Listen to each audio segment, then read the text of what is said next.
it's a really interesting topic, this one, and for anybody who was we had a little lunch yesterday, we were talking about cities and ship and the arts. We now delete Zen ship and just have cities and the arts. Of course, citizens are citizens of cities, so it's all linked, and it's all linked to politics. So there is a kind of leitmotif, to use a Wagnerian term, running through the discussions, and also picks up a little bit on what your former colleague here, Kathy Edwards, was talking about: policy and citizenship, participation in the public realm as well, with themes, and I'm sure those will come out today. We've got a wonderful, the panel, you've got all the bios here, so I won't read out, but I'll just give you a sense of how diverse and experienced the panelists are.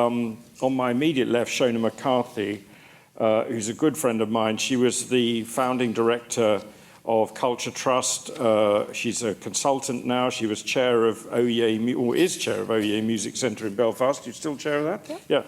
And she was CEO of the first UK City of Culture in Derry, Londonderry, in 2013. So her presentation will look at cities, divided cities, and healing and reconciliation through divided cities and divided histories particularly. Then in the middle, Cedric Douglas from Boston is an artist and designer, and I've seen some of the slides he's got, which are amazing. And he works very much in the public realm with the purpose, I think, of, as we'll hear, of cities and giving communities voice in those cities through the arts, which is, related but slightly different. And on the far side there is Javiera Parada, who's currently the Chilean cultural attaché to the US, based in New York, but she was a producer and various other posts at the great festival in Santiago, called Santiago a Mil, which I've had the good fortune to visit a couple of years ago.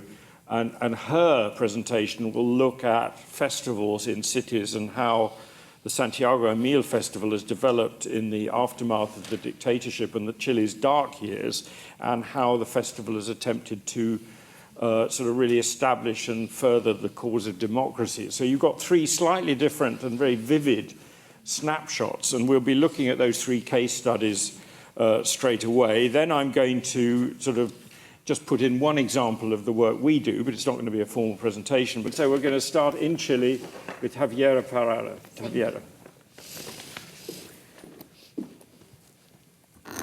Hello, good afternoon. Thank you for being here. Thank you to the festival for the invitation. I will do my presentation in English. I hope it's not too bad, and if someone don't understand something, just ask me. Well, I was invited to talk about the festival Santiago a Mil, what happened in Chile since 20 years ago. It started like a manifestation of the need our society have after the dictatorship. We are there far away from everywhere, and between the years of the dictatorship, we were really isolated, not just for our nature, this big mountain we have there and the ocean, if not because was not too many people and not too many artists, they were going to Chile because we are far away, but also for the political conditions. And also because the dictatorship, people were so afraid to be together in public spaces. So everything happened in culture was like underground. For years in Chile, there was toque de queda. I don't know how you say that in English, but it was forbidden to be in the street after 11 o'clock. So you could do things until 10 o'clock because after you have to go to the house. So that killed the cultural scene in Chile during the 70s and the 80s. So when the democracy arrived, people was like hungry about to see theater, to see cinema, to listen music, because it was forbidden. So Santiago Mil is organized and produced by the Teatro Mil Foundation. The festival was born first, and then the foundation was born. FITAM, the foundation, is a non-profit organization run by citizens and located in Santiago, Chile. It is dedicated to the development and diffusion of arts and culture. Their goal is to provide access to cultural expression of artistic excellence for diverse audience through Chile, Latin America, and beyond. The festival started in Santiago, after went through Chile, and now we are working in South America with different theaters, ministers, and cities. The mission of the foundation is to make contemporary performing arts of excellence an essential part of Chileans' life, to promote the contemporary performing arts of Chile and Latin America as a crucial part of the global arts dialogue. As I said before, the festival started in the '94 and take place every January in the country. That changed, like the planification of the people in Santiago. When I was children, Santiago was empty in January. People went in holidays. And now people stay, people from another cities travel to Santiago to see the festival, and also people from all South America go to see the festival. So we can say the festival has changed in many ways, but in this way also the life in Santiago. The festival started with 3 independent companies in a cultural center called Estación Mapocho. And the decision of the people started the festival was to have like contemporary theater in Chile. As I said before, during the dictatorship, it was not this prohibition to go in the street in the night. Also, it was a lot of censor, like official people. They went to the theaters to listen the plays and to say if they were allowed to be shown to the people. So the people needed, when the dictatorship was finished, like a space of freedom and space to be together. So that is the context where the festival started to grow up. Chilean people, we needed public spaces, not just the physical, if not also the social and the democratic space to meet again, and that truth to our neighbor. And that was the space the festival was occupying year after year. The festival focuses in the complementary crossing of artistic discipline and language. It's like a lot of interdiscipline shows during the festival. The dialogue between different culture codes, interculturality, is promoted through new words created in Chile. The place of the program addresses urgent issues in the current global society. And the festival believes in future generation and addresses a young audience. The festival has a program where a lot of you can discover new artists from Chile and South America. The international curation, what is made for the director of the festival, Carmen Romero, is based in contemporary performing arts, Latin American playwriting, great artists of the world who have never been to Chile, and new artists that are starting their career. When I talk about great artists, I talk, for example, about Pina Bausch. She produced her last show in Chile. She invited for the festival her company to Chile. They were traveling around Chile. They went to the desert, they went to the south, and after they created Como el Musguito en la Piedra, ICCC. And the last international collaboration was with Lemmy Bonifacio. He's a choreographer from New Zealand, Samoa. He worked with Samoan people, and when the director of the festival, Carmen, saw his work, she invited him to work with the Mapuches, what is the biggest indigenous people live in Chile. And so they created this show, I Am Mapuche, what I am hoping I can bring in the next years to the United States. For the national curation, there is a jury. It changed all the years, and this jury look for new language, emerging voices, original Latin American playwriting, and classical plays told from a Latin American perspective. And also, some years they have a special guest. Before the jury choose what they wanted to put in the program, but now there is application, so the Chilean companies they can apply, and the juries go to see the pieces, and after they decide. Also, some years there is like a special topics. The 2010, it was the 200 years of Chile, but also there was the 200 years of the Chilean theater. So there was like a historic program. And the 2013, it was the 40 years of the coup d'etat in Chile, and it was a special program dedicated to that. Also, there is a program in the festival called the Zen Lab, where there are conversations, as this conversation we are having now, and the artists, the companies, international and from Chile, who are like working in the festival, they would do workshops, some workshop for artists, some another workshop for public in general. There are Q&A, interviews. The festival has developed a program for children's, really interesting.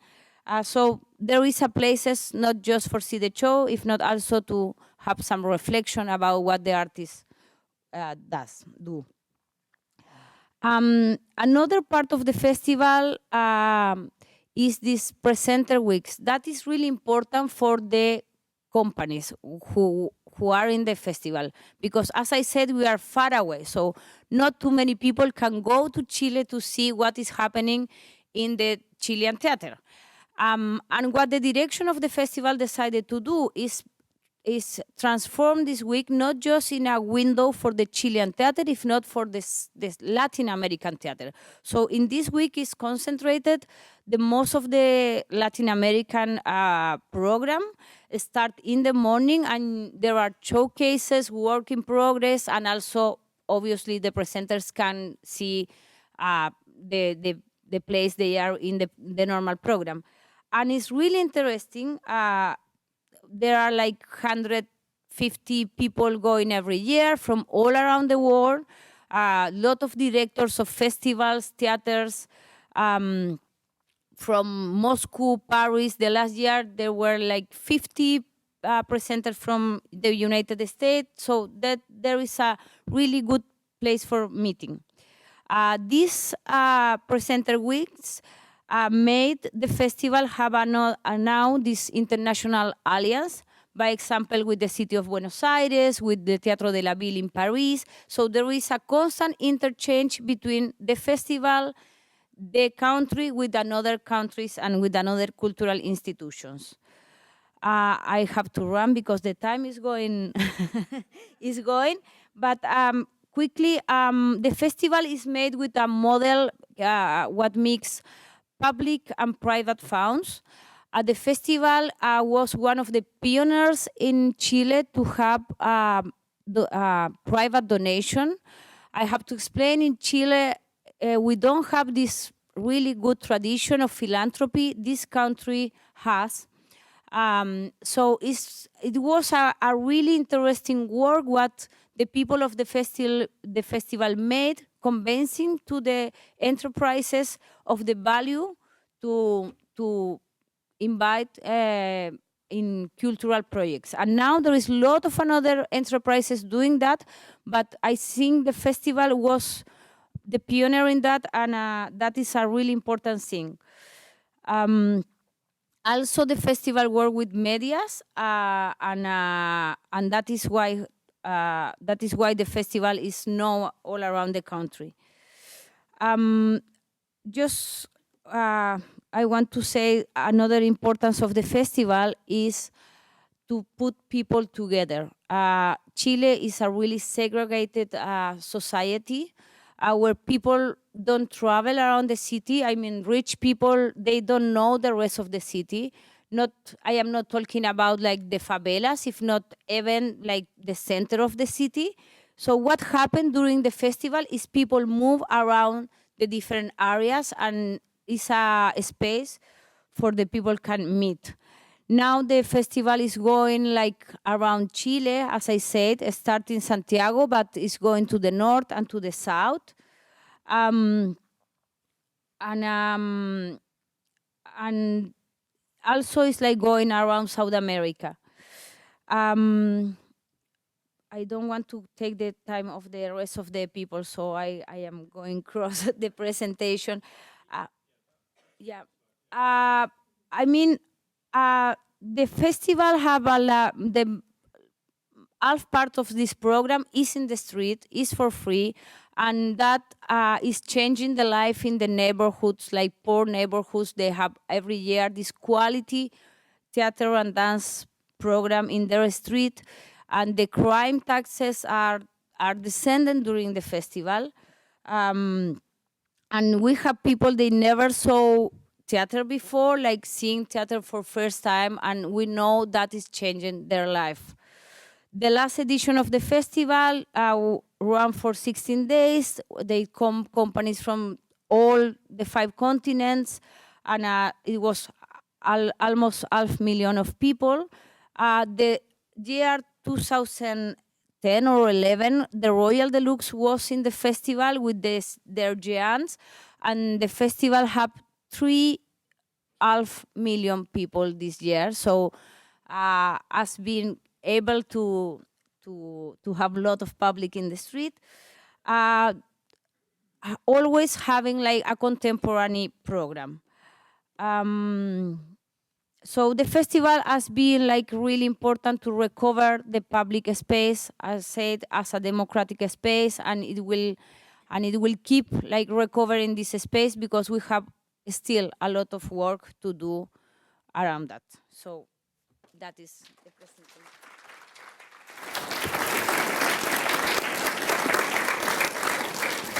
Javiera, thank you so much. It's very interesting.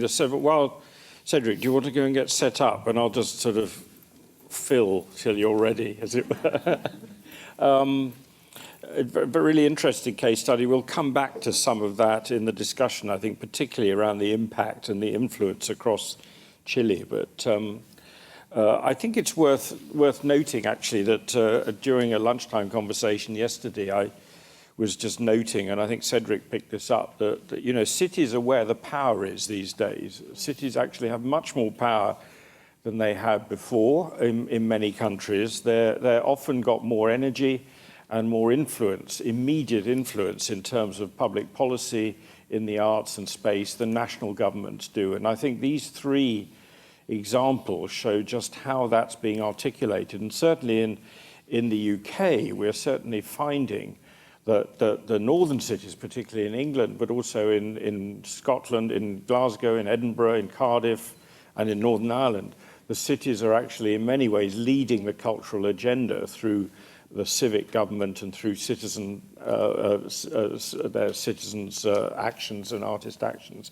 So almost we're going back to the old, a bit of the old city-states in the Athenians and Athens, where you're getting the power of that sort of democratic culture. So I think it's a very interesting shift in geopolitics in many countries. Anyway, let's move to Boston and to quite several thousand miles north from Santiago, and hand over to Cedric, who's going to astonish us with what he's been doing to trucks and all sorts of other things in various bits of Boston. And I'm sure there'll be a lot of questions to follow. Cedric. Hi, how everyone's doing today? How's everybody doing today? Good, that's good to hear. I'm the creative director of the Up Truck, which is a mobile art truck that inspires creativity and focus on community's voice for creating art in the community. Before I talk about that, I'm going to talk about some previous work that I did that led up to the Up Truck.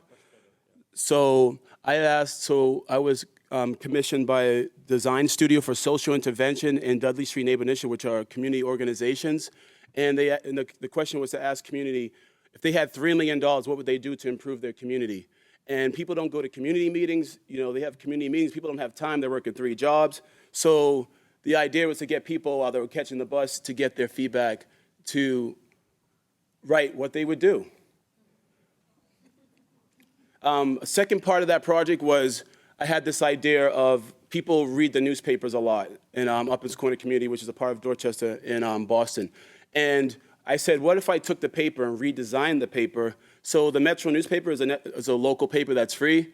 So I redesigned it to have, this is the Uplands Corner edition. And this I gave out to people in the morning to bring them to a space where we could have a deeper discussion about this issue. And this is me in my performance space handing out the newspaper. So this led Dudley Street to lead to a bigger thing. So let's do a public art commission. This work is really valuable. People are responding very well to it. And they put an RFQ, over 70 applicants. I think it was worldwide. And they asked people to come up with a concept for how they would engage the community. And I won. I was kind of happy about that. That was pretty cool. And I got to do some of the work that I've been doing, and I had ideas that kind of were put on napkins and that I could actually do now. And I came with this idea of, imagine if we could take the work that we've been doing in spaces and bring it all around, kind of like an ice cream truck. Okay, sorry about that. I'm like, psh, psh, psh.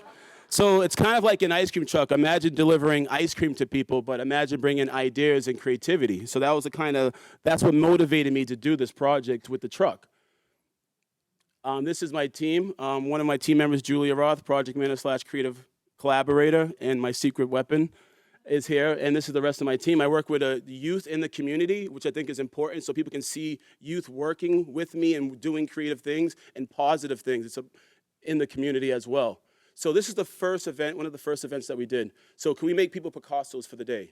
So we hung a blank canvas off the side of the truck, and we hired a local artist who lives in the community, Stephen, to paint while we were doing these activities. And the idea was to get people to paint this canvas. And at first, people were kind of like afraid to do it, but then we said, make your mark. You know, make your mark, show that you exist. And that kind of got people having fun and making their mark. And people engaged. This is two artists coming together, talking about doing future things together, in this event. So we said, another idea, photo it up. Can we make we want people to feel like powerful, that you're celebrities in the community. So we set up a red carpet, a chop and repeat, and some cool, fun activities that people can be creative and put together to create some type of design for what, how they are. And we had a printer set up outside, and we actually printed out little pieces, gave them as gifts to have people thinking creatively about this, about their communities. And we activated this whole street and had people actually participating. So Print It Up was one of the really very successful ideas. People were asking, where are those T-shirts? We want a T-shirt. We want to learn how you do that. So we set up a 4-color screen print press. I have experience printing T-shirts. I kind of grew up doing it. So it's like, what if we set that up in the middle of the street? My whole team thought I was crazy, but I said, well, let's do it. We hung up a clothesline, and we would look at the space, like that could be a clothesline. What about that? We could put a screen print there. We can have stencils, so we did stencils. So we became this experience where you're learning a trade in a way, and we made people come up with ideas to be creative. Like, you can't just get a free shirt. No, you have to be creative. And people got too creative, and we got all ages participating. And people were printing shirts. They're mixing stencils with screen print, and we're like, the line got too long. And, look at the line. It's ridiculous. And, people really got creative, and it was really fun to see. And we had people write what type of ideas could improve your community. And people wrote down tons of things. And people are so creative, it's insane, the ideas that people wrote. So that we had up, and you could draw those, and they go, let's mix 2 screens together. And the printer got really mad, but it worked out pretty well. And we're bringing people together in a space, in communities people just they're in their house, unless there's a festival or a place to go, maybe it's a bar, people feel comfortable drinking and they talk, but get people to talk to each other in the middle of the street while they're waiting for the bus, they might miss their bus, and they're having these conversations, and they're getting to realize they live in the same street as me, and this and that and that and this. So we had this thing, public art election, and we asked people, you vote for your mayor, you vote for your president, do you ever vote for public art in your community? And we had little ballots, and we had people actually vote on what they want. And it was broken down to sculpture, murals, or a space to be creative. And we also, this is the store next to us. It's interesting that happened. They have they do like custom baby shower arrangements. And they started bringing out their stuff. And so it's like activation. Like we have our space, they're seeing what we're doing. And then we said we can collaborate with them. So we did a gift certificate, whoever achieved really high creativity. And this kid won and gave his mother that for, I think it was Mother's Day or it was somehow, I think it was Easter, for Easter. So we're trying to think about our surroundings as well. And we activated about 300, engaged about 300 people during that activity. So I applied for another position as artist in residence. You usually artist in residence to institutes. So they had this idea, design studio for social intervention, and the Boston Foundation, Kresge, a bunch of funders put together this idea, but it was Dudley Street Neighborhood Initiative were the ones that put it together. Having community artists to a resident, an artist residency to a community. So I got that as well and was able to continue doing some of this work. So some of these interventions, we meet people along the way. This is Nelson right there. And Nelson actually ended up working with us. He's trilingual. He speaks English, he speaks Spanish, and he speaks Cape Verdean Creole. And up his corner is a lot of Cape Verdean Creole people that live there. So it's important to be able to communicate with people in the community and have them understand. We had everything, our flyers are translated in all 3 languages. And this is Wayne, who knew one of our street team workers, and then he started working with us. So it was hiring people, we're paying people to work with us, and this is Jameson. And Jameson is an artist, and he saw us in the truck, and he started participating, and he participated in the Upmarket, which is an open air festival open air market that we do 3 times a year. And this is Kenyatta. He's excited young artist, and he wanted to get involved, and we'll pay you to work with us today. And he's like, I'll work right now. And this led him to go into painting and working with Main Streets and painting these flower boxes and he did a poetry of chalk throughout the train station. And he won a grant with the Boston Foundation to be an Expressing Artist fellow. And his girlfriend actually participated as well because she's an artist. So at the truck, you're meeting people that are artists and they want to get engaged. And so this is me as community artist. That's my desk. It's set up outside. It shouldn't be behind a wall.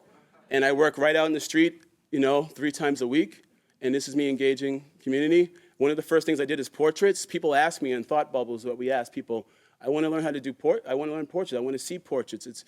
So we did community portraits. And people asked about games. Can we have more games in the community? If you see right there, games for kids at the Strand and different areas of the community. And then so I came with this idea of creative playmaking. So how can we do games in the street while people are waiting for the bus and giving people what they ask for? Because a lot of times you ask people for something and it's I want this, we want this, and it's just empty promises. So we wanted to give back. You're asking for something, you get it back. It's kind of so I love playing chess. It's one of my favorite things to do. So I said, let me play chess. So I did chess and I played people and I taught as well. So someone suggested in the community, said, won't you get Menkala? And he called it, in the Cape Verdean, they say that there's a different name for it. So I said, I'll get it, but I don't even know how to play. So then I got it. That's the guy right there who suggested it. And then these kids were teaching me how to play. So now it's an exchange. So I'm teaching people, and I'm having this for people to experience, and now they're teaching me back. And I also drawing portraits. So this is Marta. Marta's from Cuba, and she's living here for 20 years, and she's loved art. She always wanted to play chess. So she got off the bus and started participating. I drew a portrait of her, and she got really involved and wanted to participate, and then she signed up, and then a week later, she started getting involved, and that's her planting plants now and getting involved. So it's getting people involved, it's getting people talking to each other and giving them back for what they asked for. And this is another game of chess that I played. This guy beat me 3 times. He's an amazing chess player. He beat me while he was on his cell phone. I'm just this guy's not going to beat me. And I felt stupid. I'm I wish I had a clock, I'd beat you.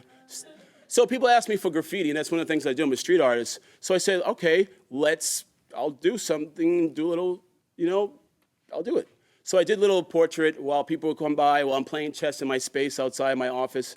And then people came by, and they're wow, we love that, And then this is a guy right here, Jay, who came by one day. He's just a guy, he was just full of energy, oh, this is crazy. I can't believe I'm here playing chess. And then I told him I did the street art portraits the other day before, and he's whoa, I want to learn how to do that. So there's a wall that I gave permission to do. It's just a small wall, and this we call creative paintmaking. So we got Jay involved. He came up, showed up the next day, and I'm teaching him how to use paint. He's an amazing artist, pencil. So now I'm teaching him a medium that he wants to learn. So I'm kind of mentoring now. And we work on a portrait with the community. That's him working. Painting from a cell phone is really hard. This kid was really, like, kid's amazing. So then people in this community were like, what the heck's going on? Because in Boston, there's not that much street art. So we're like, what? People are coming by and like, they asked to put this guy asked me to put his name up, Aesop. So we put his name up, and they're taking selfies. Then their family's coming out, and we're activating this dirty, boring garage. And now, I'm mentoring him, and all these things are happening in the community. We even had the butchers come out, posing in front of the pictures. It was like an amazing experience of activation. And this is behind the building. It's not even on the main road. And we're activating Spain. Those are all different people from the community, people that gave us the wall, and we put their name up. So we put their names up. And then recently, I got this on Craigslist, $50 for a foosball table. And I'm thinking a foosball table, the only reason it's cool because 4 people have to play. Little did I know that people in Cape Verde have been playing foosball since they were 4 years old, and they kicked my butt. And we had this set up, all different ages participated, and this is us playing right in the middle, waiting for right where the bus stop is. And this is what we did last week, the first time we launched this, and people love it. And they get to participate. There's Nelson going across the street with a dolly. It's pretty crazy, people seeing this stuff. And there we go. So creative placemaking. So the results. So with the Czech project, with the Metro project, bike shop. People ask for a bike shop. That's one of the things. So this old building's been there for 20 years, an old comfort station. This bike shop, this abandoned building is being in the process of turning into a bike shop. A cafe bike shop, right? People make affordable housing for everyone. We ain't gonna make it free for everybody, but this is an 80 complex, St. Kevin's Church, a church that's been abandoned for years, has been created to an 80, the city of Boston responded to this, and they're creating an 80 unit for affordable housing. People ask, the traffic, this problem with the traffic, it's really a lot of people and there's a lot of crazy traffic. So they're building a medium in the middle, not too high, but at a level where people can't just cross the street, and it's comfortable for traffic. People ask for jobs, and some of the feedback that we got for a creative space, we worked with Leo Ribera, who is a person in the community who works with the Dudley Street Neighborhood Initiative, and they created this building where they hired, it's called the Fairmont Innovation Lab, where they have local artists from the community that want to develop their company and start up a startup company. And Marty Walsh, that's the mayor right there, is launching a plan to renovate, I think $2 million into renovating the sidewalks, and this is the plans for the new development for the streets in the community.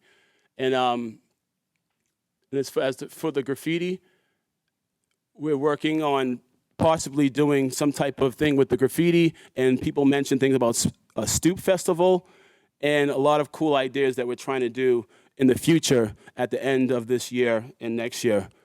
So that's stuff we're doing with Updraft. That's what's up.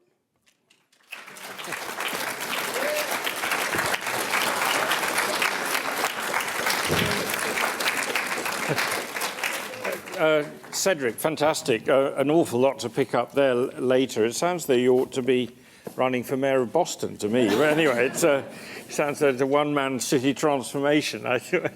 Brilliant. A lot of questions to pick up there when we get to the discussion. But interesting from the kind of the big city approach, but one with a strong community aspect to something really grassroots and in your face and visceral and immediate. And I think that there's some of the immediate action you don't plan. I mean, in that sense, you don't plan, you just get on with it. And if it doesn't work, you move. And if it does work, it's a really interesting sort of improvisatory model. So thank you for that.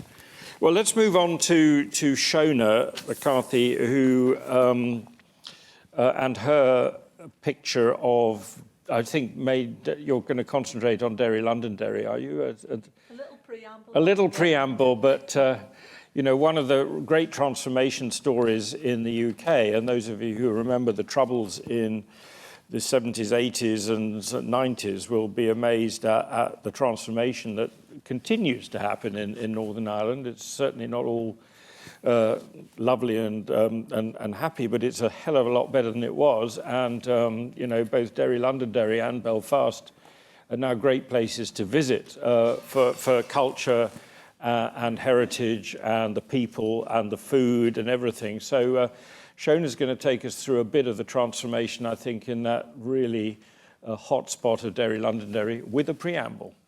Yeah. Thanks ever so much, Graham. Thanks, everybody. It's a really hard act to follow, those two.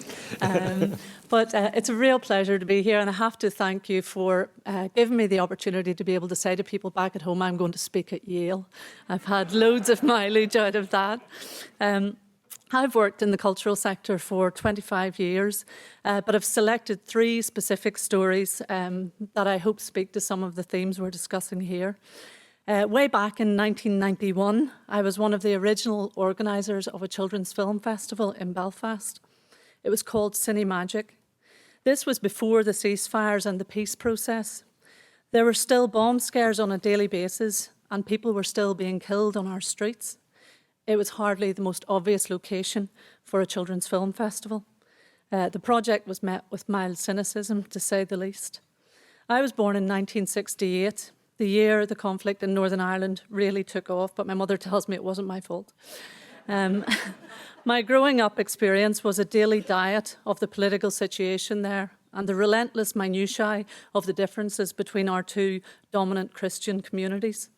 It was a society that was prone to introversion, parochialism, and obsession with local issues.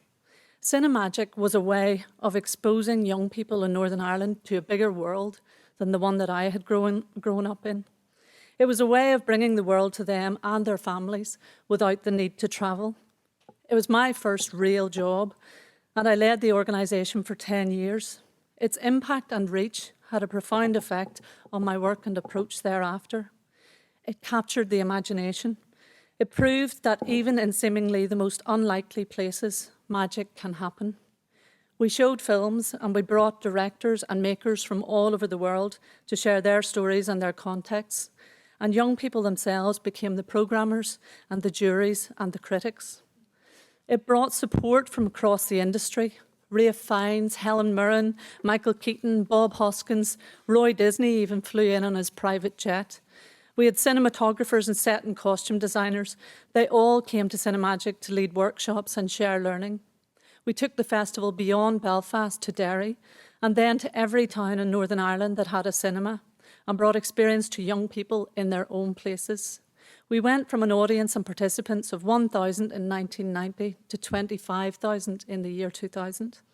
It inspired an industry and a moving image arts curriculum in our schools. It became much more than a festival, and today is run by people who were former jury members and who participated in Cinemagic as children. I'm really proud of that legacy. In 2000, then, I was given the opportunity to do something more challenging, to head up Belfast's bid to become the European Capital of Culture. This is a 30-year-old European programme where, on a rotational basis, each year, each country within Europe has a turn to host the title, and then the cities within that country compete for the accolade. In real terms, the winning city must then create a year-long cultural programme, like Arts and Ideas Festival, only for a whole year. So Belfast was competing for the title in 2000.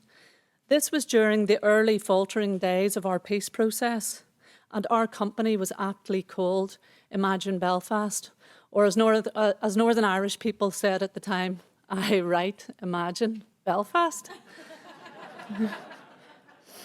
The process in itself is interesting because it was a catalyst for a citywide conversation about the cultural DNA of a place. That was what really excited me, the possibility of engaging a city in a conversation about what it is that binds us as citizens, what makes us uniquely Belfast. Belfast is the biggest city in the north of Ireland. It has a proud industrial past. It built the Titanic. Provided linen to the world and had the biggest rope factory ever, apparently. So the city fathers pushed the focus of the City of Culture proposition to be on buildings, new physical infrastructure, scale and pride and past glory.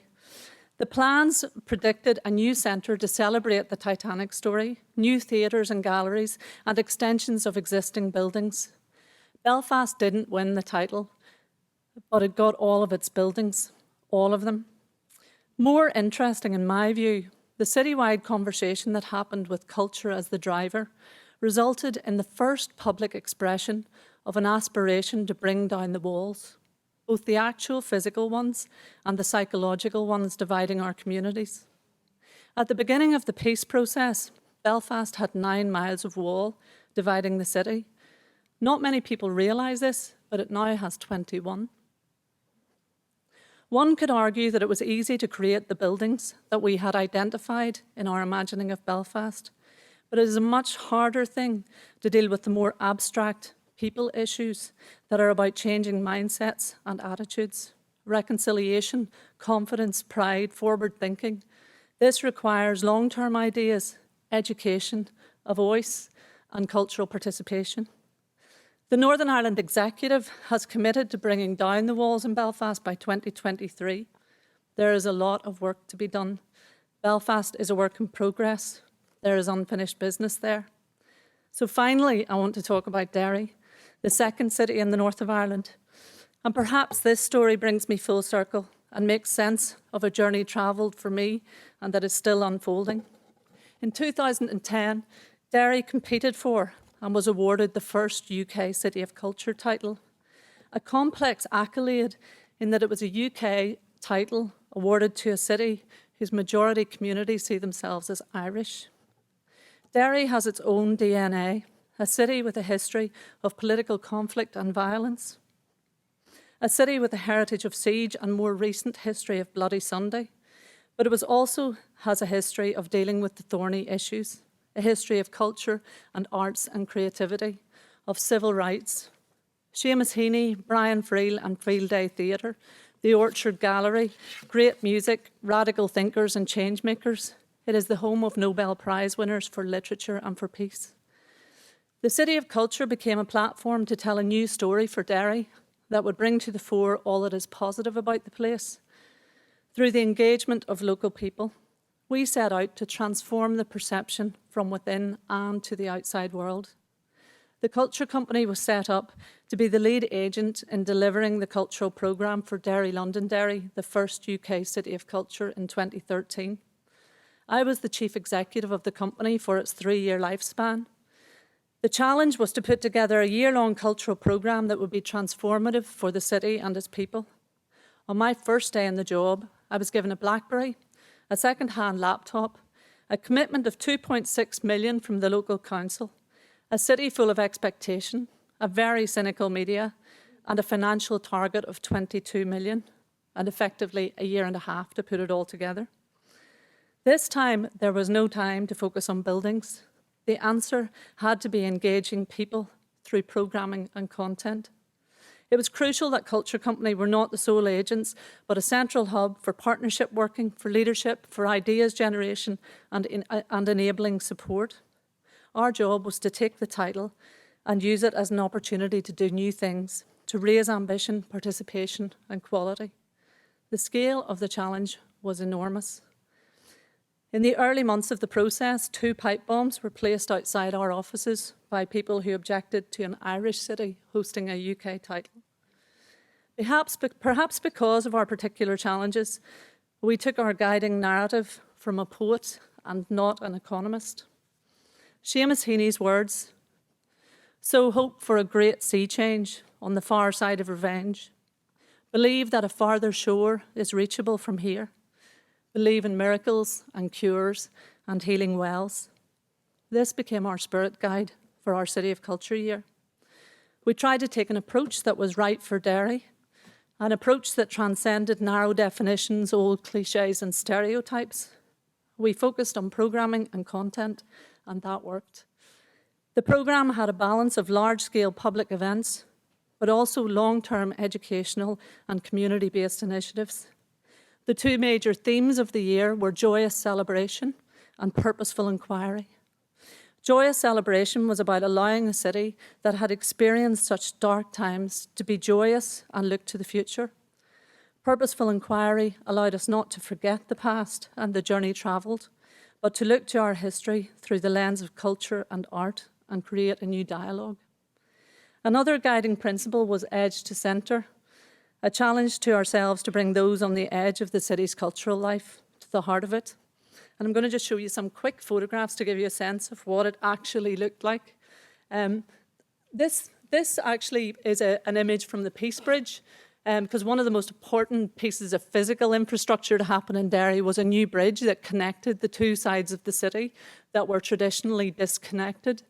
And so we actually used the symbol of the Peace Bridge to become the brand of the whole City of Culture year. And it was amazing just how quickly this inspired art and creation and making. Jewellery makers made necklaces and earrings. It went on cups and T-shirts and became a real kind of symbol for change in the city. I just wanted to show you some of these black and white images because this is what Derry looked like in the 1970s.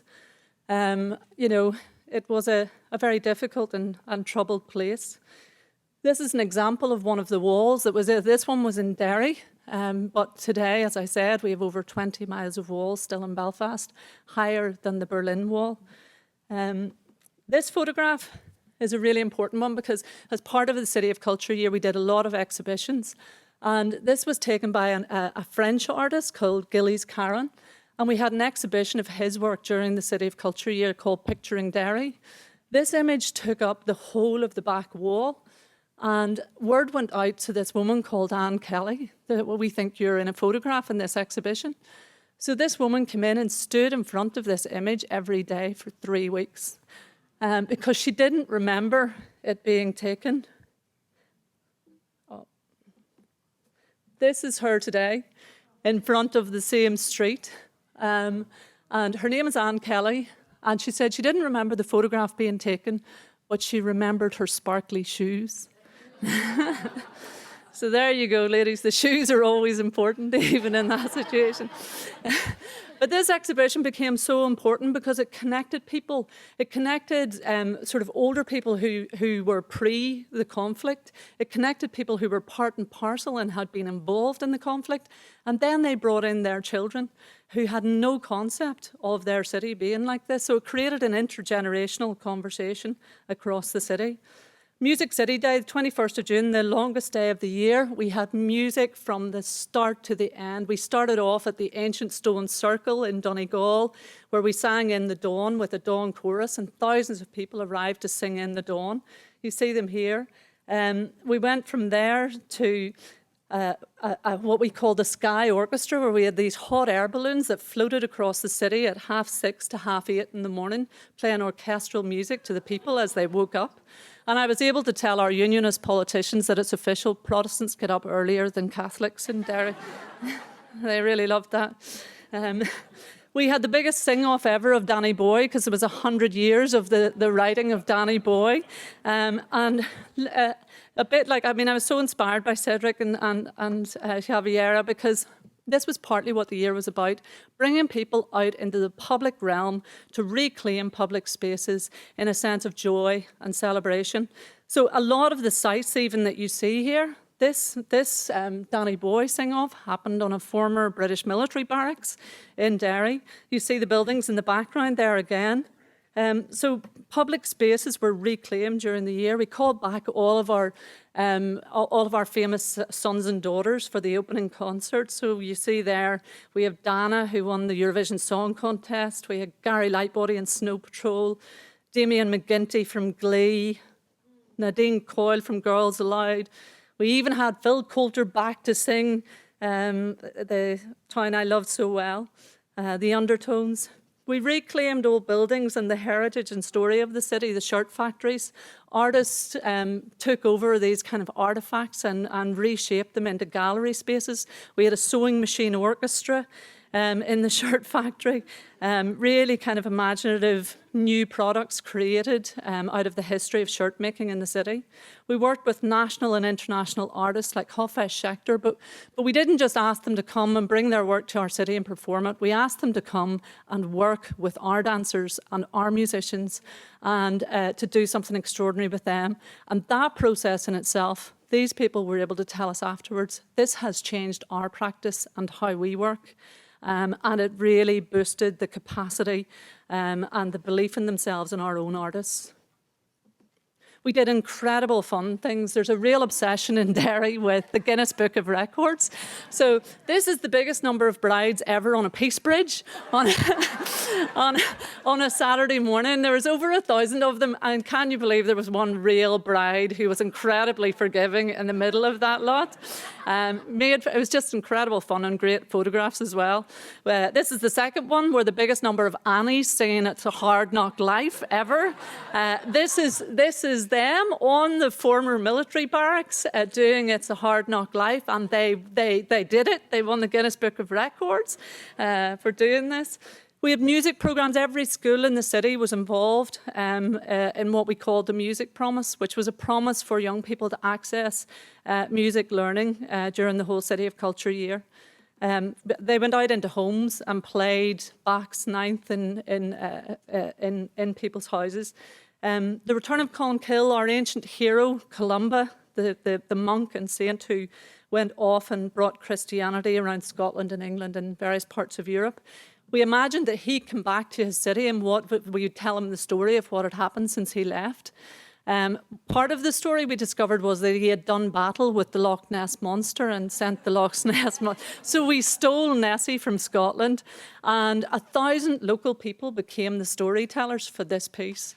And we did the performances all around the city, so the visitors had to get a map and go all around the city and hear the story of Columba and watch Columba on the final battle vanquish the Loch Ness Monster in this huge kind of battle on the River Foyle. So it was amazing. This is the tattoo, the Turner Prize, England's biggest arts prize, came out of England for the first time ever. And again, we said, we'll do it our way and we'll do it differently. So we had our own curators, and we hosted the Turner Prize in what had been a former interrogation centre in the military barracks. So the location became as much part of the story as the actual art itself. We took over the streets with light, working with companies like Artichoke, and commissioned artists to do extraordinary work. This was a local park in the city that was transformed through fire and light. These were projections onto buildings. The entire city was our canvas.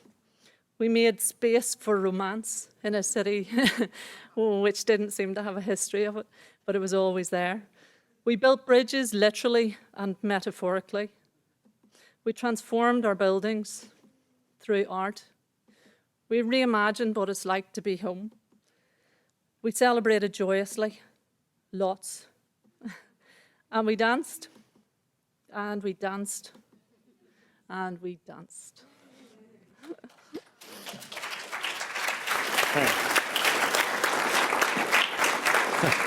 Thank you. Wow, thank you all. Thank you all so much. I'm sure you'll agree. There's 3 fantastic presentations there. I mean, really brilliant, and lots to pick up there in that. I do recommend. I mean, I'm not being prejudicial here in terms of Boston or Santiago, both of which I've visited and loved. But if you've never been to Derry, Londonderry, do go. It's fantastic. Just before we go into conversation, could we just flick up a couple of slides that I've brought along, which actually, in many ways, that's not one of them. The next slide. Oh, there's a shame. Yeah. There we go. Do I have the whole slide? Yeah. I'll do the whole slide because I don't want to take up very much time. This is just a project, and I think it's really quite interesting. It's a project that actually was the brainchild of Watershed, which is a very interesting art centre based in Bristol, in the west of England, on the Severn, an old port city, and it's in an old bit of the port, and it's basically a digital innovation hub. And they invented the notion of the playable city, and the British Council has taken this up in partnership with Watershed. And basically, as you can see, the why, the how, and the what. And all of these, I think, echo some of the themes that have come through the three presentations. Just next. So you reuse the fabric of the city, visible action, public, democratic, and unexpected. That's certainly Cedric. And measurable change by enabling shared play. And you could see a lot of play, I think, in Shona's presentation. I mean, there was also coming through the idea of mass participation. People want to take part in these now. Also, the role of technology, which is something we might talk about in the discussion. Next. The main thing is to try and transform the city, or not from the top down, but encourage citizens to really engage in transforming their own city. And our proposition is that we work with Watershed in the city and with Bristol to try, with Watershed in Bristol to try and effect significant and lasting change in various different cities around the world. And the word play kept on coming up in a number of the presentations, which is interesting. Next. The core values, person to person to city, city to person, city to the outside world. I think this is interesting, although this is quite schematic in its approach.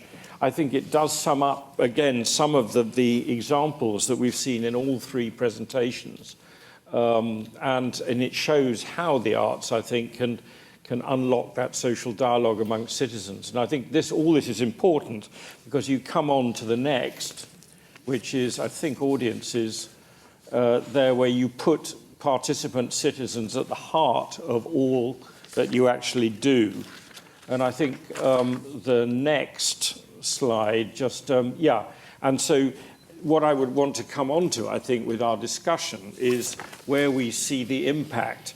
And it's quite interesting, you don't necessarily put up a return on investment, but you put up a return on learning, an ROL rather than an ROI, which is a rather interesting way of quantifying something that probably isn't quantifiable. And the last slide, I think, let's just leave that up. Is that the last one? Let's just leave that up there. I just thought that'd be worth sharing. We've done, the initial project was done, and I think Javiera saw an early example of it. We did a project with Recife towards it is the north of Brazil, isn't it? Yeah, north of Brazil. I've never been there, unfortunately, where we did a lot of work reimagining that city with Recife. We invited citizens over to Bristol, worked on it, and then took workshops back. We've done a similar project this year in Tokyo, and we're working with a group of entrepreneurs in Lagos as well, doing something there. I think it's interesting, and we're not precious about this. I think it's interesting to share these examples of best practice, and other people, maybe even New Haven, would like to do a playable city project with us. That might be quite fun. But there are all sorts of other possibilities on that score. So that was the end of my presentation, so I'll get on with the questions now. I'll start with one for each of you. It's quite difficult because there's so many questions I want to ask. Javiera, with your perspective now of having worked in the city at a festival, of having seen it effect a transformation, and now working outside your country as an ambassador, as a cultural ambassador, in effect, for it, what is your perception of the influence on Chile as a whole of the festival? Because you showed a slide of how some of the impacts of it are working, and also how, as a cultural ambassador for Chile, how has it influenced people's understanding of Chile and what it has to offer culturally and as a destination through that festival that you were working on in Santiago? So it's a question about Chile and a question about how people see Chile and Santiago.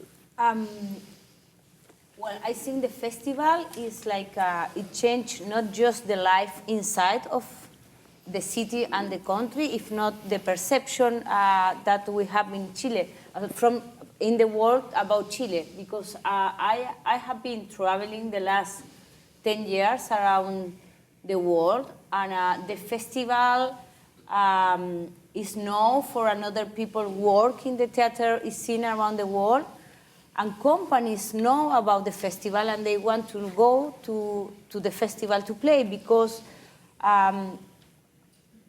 the festival has been growing up all this year, and now is the more important festival in the Cono Sur. It's like well, maybe if there is some Colombian here, he will discuss about that because Bogota have a really big festival also happening in April. But it's a different festival. There is not so many things in the street as the Santiago Mil. And I think they have a different impact. There are two different kind of festivals. But in the south of South America, we are the festival Santiago Mil is the biggest.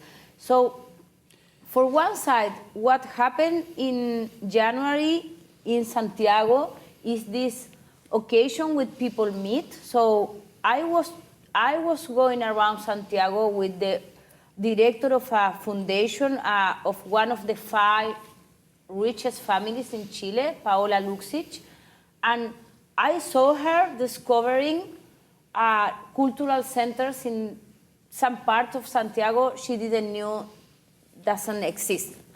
She was so impressed. It was so easy to arrive to this neighborhood, and in this neighborhood with this marvelous cultural center. So you were almost introducing Santiago citizens to Santiago citizens. As you said in one slide, the city itself was segregated. That happened during the festival, and this woman, Paola Luxich, after she developed a relationship with this cultural center of this neighborhood, and the foundation is putting money since then in the cultural center.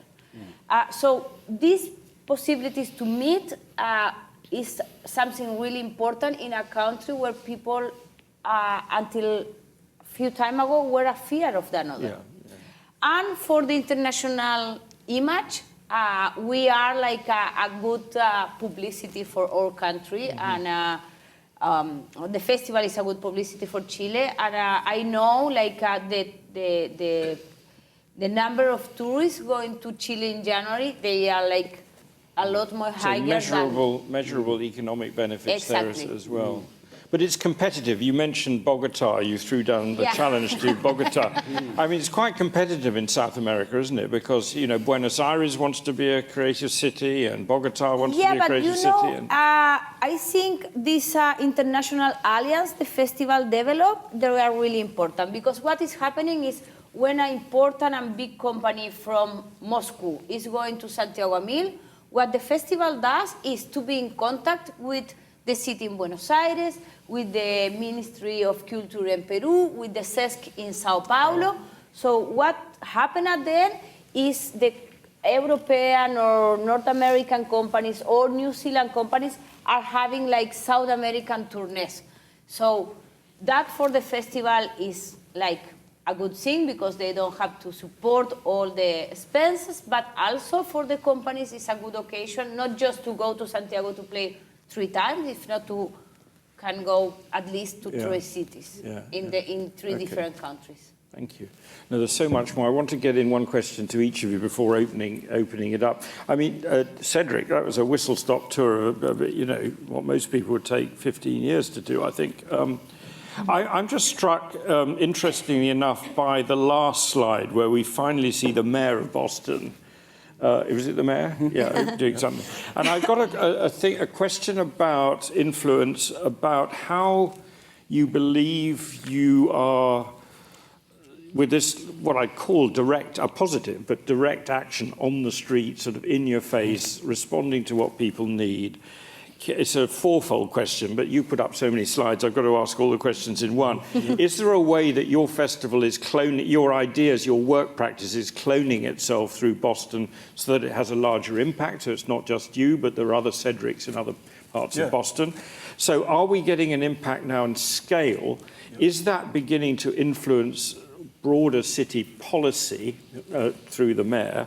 And also, how do you cope with officialdom? Because, you know, we all love the police, but they're not always regarded as one's friends. But how do you cope with the regulations and the officialdom with you taking over the streets in this way? So can you sort of all wrap that up in one? There's a lot of 3 minutes. There's a lot. I'm going to try to get for the last part. So Upper's Corner is a very, like, there's a lot of violence there. Like, there's a lot of murders. Like, it's really struggling in that respect. So when the police see us, they're happy to see us doing this stuff. And we've never had a problem once. with them saying you're in this area and that. We haven't had any problems with police officials. I'm actually trying to find ways to get them involved in some of this stuff so they become more human, especially with a lot of things that are going on in society right now. Yeah, we're doing a project in Jamaica like yours where the police are actually now part of the project. Oh, wow. Yeah. So we've been thinking about things like that, but the city is really supportive of this. Like the first, when they announced from the truck, the mayor was there. There was a lot of public officials that were there, state officials. So the city's been really supportive of the work we were doing. The mayor's putting tons of money into Upton's Corner. He's actually from the town next to Upton's Corner. He grew up in the town next to it. So he's been putting like a lot of energy into this community as well. Second from that, you mentioned something about Cloning? Cloning, yes. So the work that I've been doing has led to Dudley Street Neighborhood Initiative hiring the artists in residence that I mentioned before. So they hired me as well as 4 other artists in residence that we all meet once a week, and we work together, and sometimes we work individually to do work in different parts of the community. And that has evolved in this, that's like a 6-month process that's happened. And it also led to the Boston Foundation, who was one of the funders, leading to this Express in Boston, which I mentioned. Kenyatta worked with us, and he applied for that and was able to receive that grant. And there's about 15 other artists that are also doing social intervention work now because of this grant, because they're seeing the need for this. And they're working in all different neighborhoods throughout, all the way down. Okay. And so have you got a kind of collective network where you share practice? And exactly. We meet once a month, and we talk about our ideas and our progress. Some of us collaborate together. So it's leading to that, and they're about to do another call. They just got a grant to do it again because it just wrapped up the fellowship. Yeah. So it's leading to other people and other. And the city is creating a cultural plan right now for the whole city. Well, I'd heard about that, and I just wondered how much you're able to influence that through your own work. Because my question, which can be the same question, is where do you see yourself in your movement? Because it is in like 10 years in terms of the city and its projection of itself and its character. Well, I'm in negotiations, this is kind of off the record, with the city right now. Off the record, guys. Off the record. With possibly working as a consultant to do some projects that are going to be kind of like larger projects. So taking this work and how can I take this work and make it on a larger scale where it's, affecting different communities. Because a lot of communities are reaching out, like we have loyalty to Upton's Corner. That's where the name Up came from, Up Truck. It came from Upton's Corner. That's where I've been doing work for the last 5 years. And other communities want us to take the truck here, everyone wants to take the truck everywhere. So how can we take that? And we're working on plans to kind of make a larger. Are they allowed to use the word up, though? Are the other areas? Well, we'll just call it Up Truck and working. So you're not charging them for the royalty of that, no. Just I want to say, now you talk about the police. That is another impact of the festival in this reconstruction of this democratic space that Chile had to live. The perception of the people about the police when the dictatorship finished, it was horrible because they were killing people, But in the festival, because the festival has this large program in the street, the police, someone is helping to the festival can run better. So the relationship between the citoyens and the police started to change also because the festival. And they are a big helper of the festival. And we see them in the Royal Deluxe performance. They were even playing because the director of the Royal Deluxe, who is a crazy guy, when he saw these possibilities of cooperation, they invited a character for the police.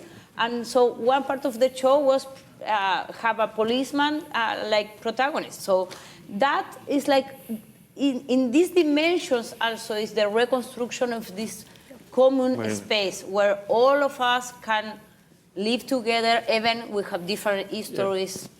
Fantastic. No, it's really interesting. And I suppose moving on to Shona in terms of how well, it wasn't the police so much, well, it was the police, but it was the British Army as well, seen as protectors in one side of the community and not in the other. What, in your terms, do you see now that you've left your job in Derry? Do you see, in terms of legacy, is those three very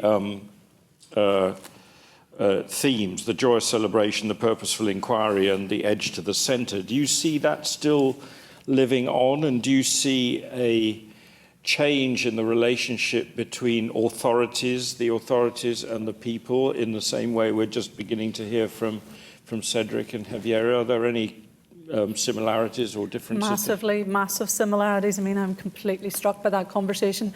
In Derry, we challenged, at the start of the whole City of Culture process, the police still had to travel the city in armoured Saracens. And right at the start of the process, I knew, because we wanted to do this work in the public realm, we needed the police on our side.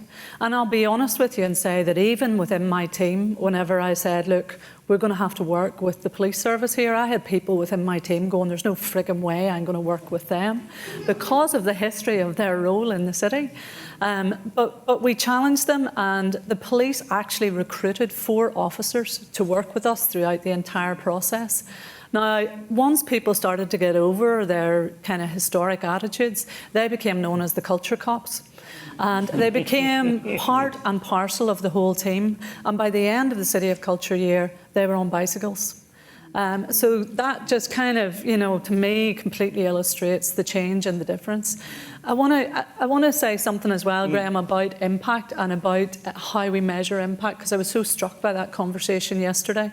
Because at the start of our whole process, people were asking me, what are going to be the tourist nights? How many bed nights are they going to stay? What numbers? It was all about number crunching.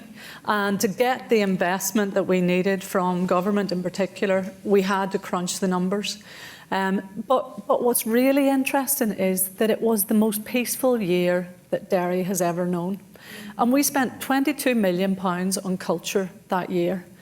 And at the same time in Belfast, and you, especially in America right now, might recognise this, the whole flags issue had become a massive thing. And so there was rioting and street fights in Belfast during our City of Culture year. And an additional 20 million was spent in Belfast to police the rioting. And I just think when you start to talk about economics and impact and social value, I mean, this is like, Brilliant point, it's a whole different... Why didn't they just spend it on a festival? Exactly. I mean, quite seriously. And it's, QED, I think it is one of the impacts now, is that other parts of Northern Ireland are looking at what happened in Derry, and they're saying, can we get a bit of that? Because after the City of Culture year, a whole new accord was agreed by the marching bands in the city, because every year, normally, the marching season is what triggers off all the fighting and the disagreements.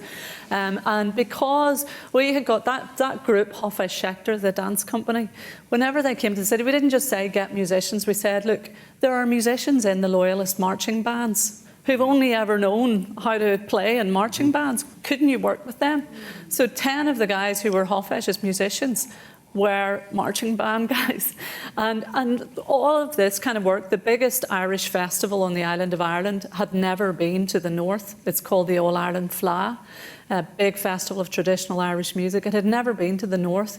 And in order to bring on board those people who didn't want to be part of it because it was a UK City of Culture, we said, right, we're going to get the biggest festival of Irish traditional music to happen in this city. And that really helped to kind of, I mean, no pipe bombs happened after that. No issues really happened after that once we'd secured that festival to be in the city. And they then got the police to do the first parade for the biggest Irish festival of music. So that kind of exchange that happened, where people got over historic differences and actually reached out to the other side. And the impact of that is we now have an accord, an agreement on how to march in a civilised way that is not offensive, that is respectful. These are long-term, massive change things. Thank you. Are there any politicians here? councillors, city councillors, any politicians? Can we, you know, because I want to ask them, are they now going to immediately vote for a doubling of the city's arts budget? You know, you've heard such powerful evidence here. I mean, come on, you know, the things that the arts community can do for a city. And this is not just about private philanthropy or corporate philanthropy, which are both incredibly important. It's about a civic commitment to your society, which I think, you know, you've shown here in New Haven over the last 20 years. And I suppose one of the things about this conversation is to see what inspires you from these three examples to help develop your city even further in this realm, and what the kind of issues you want to address over the next decade and 20 years through the expansion or change or evolution of the festival in the next phase, and how it's going to affect the whole city's policy. We're out of time now, but I just wanted to say, go out, be inspired, be militant, and be authentic. And thank you for coming and being such an engaged audience. And thank you, I know you'll want to join me in thanking three fantastic presentations here.